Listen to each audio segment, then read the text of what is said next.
hari ni kita nak buat tadi pun kita minta Allah supaya Allah selamatkan perjalanan kita, ya, minta Allah selamatkan perjalanan pergi dan balik, dipermudahkan urusan, ya. Minta Allah mahawin safarana hadza, ya Allah permudahkan perjalanan kami, pergi balik semua kita kena minta dengan Allah. Walaupun kita ada driver apa jas, sebagai koi, kita ada pemandu yang berpengalaman, ya, yang mereka tidak lama diuruskan perjalanan. Tapi apa pun, ya, kita tak boleh lari, minta kita kepada Allah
Siti Hajar seorang isteri yang memahami suami dia Nabi Ibrahim AS. Keyakinan itu diletakkan. Sebagaimana Siti Khadijah juga, dia yakin Rasulullah ni siapa. Maka ketika itu dia sanggup buat apa saja demi perjuangan suami. Ya, itulah kalau boleh suami isteri biar dalam keadaan begitu. Ya, tetapi kalau tidak berlaku sedemikian, maka diambil pengajaran kepada kisah-kisah yang lain. Macam contohnya Asia sendiri. Asia seorang isteri yang mendapat suaminya Fir'aun. Asia dapat isterinya Fir'aun, tetapi Asia dengan kebijaksanaannya akhirnya melembutkan hati Fir'aun supaya tidak membunuh Nabi Musa. Ya, maka sebenarnya tidak menjadi halangan. Ada suami isteri yang seiring sejalan, ada yang tidak. Ya, ada yang contoh dah diberitahu, contohnya Nabi Nuh sendiri, isteri dia tidak bersama dengan dia, anak-anak dia tidak bersama dengan dia. Nabi SAW sendiri pun buat saudara dia pun sendiri tak bersama dengan dia. Sebenarnya kita hidup ni, kita pastikan diri kita saja. Pastikan diri kita biar berada di atas landasan agama yang betul atau perjuangan yang betul. Ya Allah, aku nak menegakkan agama Allah di atas muka bumi. Aku nak meninggikan kalimah Allah. Ya, dan aku nak memberi manfaat kepada orang lain. Khairun nas anfa'ul linnas. Sebaik-baik manusia ialah orang yang memberi manfaat kepada orang lain. Wujudkan dalam rumah itu bacaan Quran. Kalau dalam rumah tak ada bacaan Quran, rumah itu diumpamakan seperti kubur. Ya, rumah yang tak ada bacaan Al-Quran, rumah itu seperti kubur.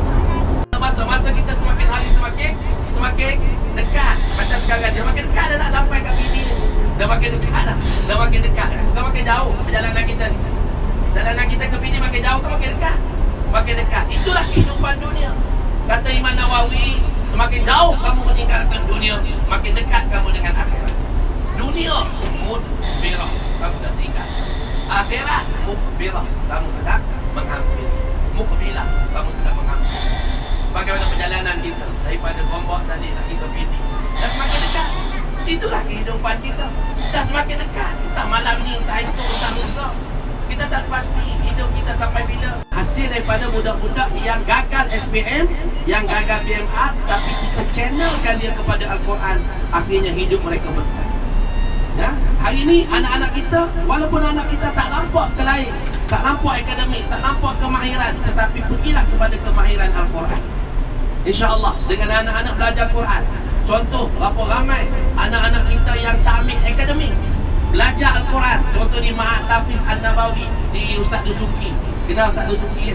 Ustaz Dusuki Abdul Rani, dia ada 5 cawangan tahfiz dia.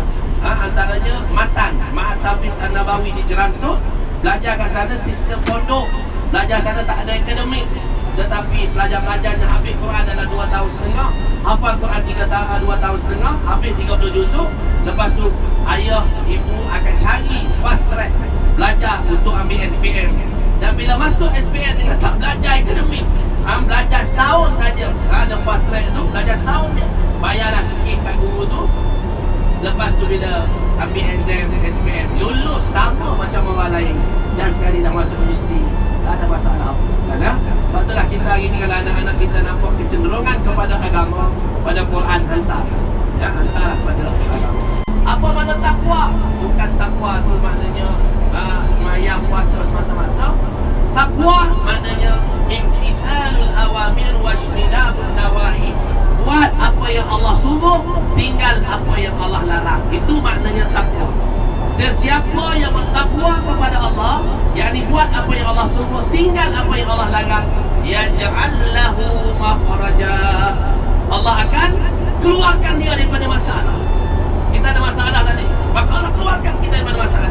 Ya, Allah solve problem kita. Allah selesai masalah. Ada aja jalan keluar. Dan kalau kita ada masalah kewangan, tiba-tiba ada orang tolong. Ya, kalau kita ada masalah kesihatan, ada aja kelegaan di situ. Contohnya, kita mengharapkan pertolongan daripada Allah. Maka Allah kata siapa-siapa yang bertakwa kepada Allah, dia ja'allahu makhraja, dijadikan kepadanya jalan keluar daripada segala masalah, wa yarzuqhu min haitsu la yahtasib, dan direzekikan daripada jalan